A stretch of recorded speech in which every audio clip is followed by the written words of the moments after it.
প্রথমে প্রেম, তারপর ব্যর্থতা, আর সেই ব্যর্থ প্রেম থেকেই মানসিক ভারসাম্য হারান ঢাকা বিশ্ববিদ্যালয়ের ছাত্রদের হাতে প্রাণ যাওয়া তোফাজ্জল হোসেন। একটি মোবাইল হাতিয়ে নেওয়ার অভিযোগে কিভাবে একজন মানুষের প্রাণ নেওয়া যায় সে হিসেব অনেকেই মেলাতে পারছেন না।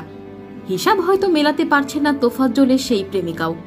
হয়তো প্রেমে সফল হলে তার আজ এমন পরিণতিই হতো না। তোফাজ্জলের হৃদয় ভাঙা সেই প্রেমিকার পরিচয় কি? নির্মমভাবে প্রাণ যাওয়া মানুষটির জন্য তার প্রাণ কি এখন কাঁদছে? প্রাচ্যের অক্সফোর্ড খ্যাত ঢাকা বিশ্ববিদ্যালয়ের শিক্ষার্থীদের হাতে প্রাণ যাওয়া তোফাজ্জল প্রেম সংক্রান্ত ব্যাপারে আঘাতপ্রাপ্ত হয়েই মানসিক ভারসাম্যহীন ছিলেন। এ অবস্থায় কিছুদিনের মধ্যেই তোফাজ্জলের মা বাবা এবং একমাত্র বড় ভাই পরপারে পাড়ি জমান, যার কারণে পরিবার ও অভিভাবকহীন হয়ে পড়েন তোফাজ্জল। হতভাগ্য তোফাজ্জলের বাড়ি বরগুনার পাথরঘাটা উপজেলায়। বেশ কয়েক বছর আগে তিনি মানসিক ভারসাম্যহীন হয়ে পড়েন। বাবা মা ভাই বোন কেউ না থাকায় তোফাজ্জলের সুচিকিৎসার ব্যবস্থাও হয়নি। মানসিক ভারসাম্যহীন হয়ে পড়ার কারণে বিভিন্ন স্থানে ঘুরে বেড়াতেন তিনি। স্থানীয়রা জানান, মেধাবী তোফাজ্জল হোসেন একসময় ছাত্র রাজনীতির সঙ্গে যুক্ত ছিলেন। পাথরঘাটা উপজেলার কাঁঠালতলী ইউনিয়ন ছাত্রলীগের সভাপতি ছিলেন তিনি। পড়াশোনা করতেন পাথরঘাটা কলেজে। স্থানীয়দের কাছে অত্যন্ত সজন, পরিচ্ছন্ন ও বিনয়ী হিসেবেই পরিচিত ছিলেন তোফাজ্জল।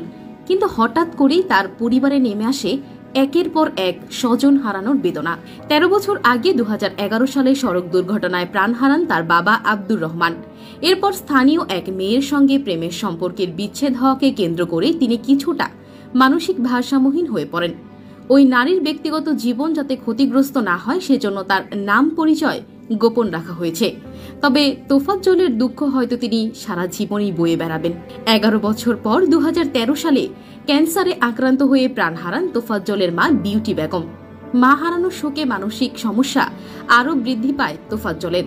এরপর তাকে সুস্থ করতে চিকিৎসার উদ্যোগ নেন পুলিশের সহকারী উপপরিদর্শক পদে কর্মরত তার একমাত্র বড় ভাই। এর মধ্যেই হঠাৎ করে লিভার ক্যান্সারে আক্রান্ত হয়ে ২০২৩ সালে প্রাণ যায় তার বড় ভাইয়েরও। মা বাবা ভাইহীন হয়ে পড়ায় তোফাজ্জলের আর চিকিৎসা হয়নি। এরপর থেকেই তার ভবঘুরে জীবনের শুরু হয়। তোফাজ্জলকে মাঝে মাঝে পাথরঘাটা দেখা গেলেও অধিকাংশ সময় তিনি থাকতেন লাপাত্তা। তবে ঢাকার বিভিন্ন স্থানে তাকে পাথরঘাটার অনেকেই দেখেছেন। কখনো উদম শরীরে, কখনো আবার নোংরা পোশাকে তাকে দেখা যেত ঢাকা বিশ্ববিদ্যালয়েও। পরিচিত কেউ তাকে দেখলে খাবার কিনে দিতেন।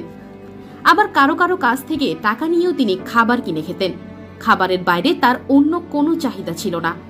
ঢাকা বিশ্ববিদ্যালয়ের শিক্ষার্থীরা মানসিক ভারসাম্যহীন তোফাজ্জলের প্রাণ নিপীড়ন করে কেড়ে নেওয়ার ক্ষুব্ধ পাথরঘাটার স্থানীয় বাসিন্দারা। তাদের দাবি, মানুষের প্রাণ নেওয়া ব্যক্তিরা কখনোই মেধাবী হতে পারে না। অপরাধীর পরিচয় শুধু অপরাধী। তাই তারা তোফাজ্জলকে নিপীড়নকারী সকলের শাস্তির দাবি করছেন। ঢাকা বিশ্ববিদ্যালয়ের আইন বিভাগের সাবেক শিক্ষার্থী ও পাথরঘাটার এক বাসিন্দা বলেন, তোফাজ্জল যে সেদিনই প্রথম ঢাকা বিশ্ববিদ্যালয়ে গিয়েছে এমনটা কিন্তু নয়। তিনি তার শিক্ষা জীবনে বিভিন্ন সময় তোফাজ্জলকে ঢাকা বিশ্ববিদ্যালয়ে দেখেছেন। তাকে তিনি খাবার কিনে দিতেন। তার দাবি, তোফাজ্জল মানুষের জিনিস হাতিয়ে নেওয়ার মতো মানুষ ছিলেন না। তিনি খাবারের জন্যই হলে গিয়েছিলেন। একজন ক্ষুধার্ত মানুষকে অপবাদ দিয়ে এভাবে নিপীড়ন করা কোনোভাবেই মেনে নেওয়ার মতো নয়। এই ঘটনার বিচারের দাবিতে আইনিভাবে পরিবার লড়বে বলে জানিয়েছেন তোফাজ্জলের ফুফাতো বোন আসমা আক্তার তানিয়া। ঢাকা বিশ্ববিদ্যালয়ের পক্ষ থেকে শাহবাগ থানায় মামলা দায়েরের পর ইতিমধ্যেই ৬ জনকে গ্রেপ্তারও করা হয়েছে।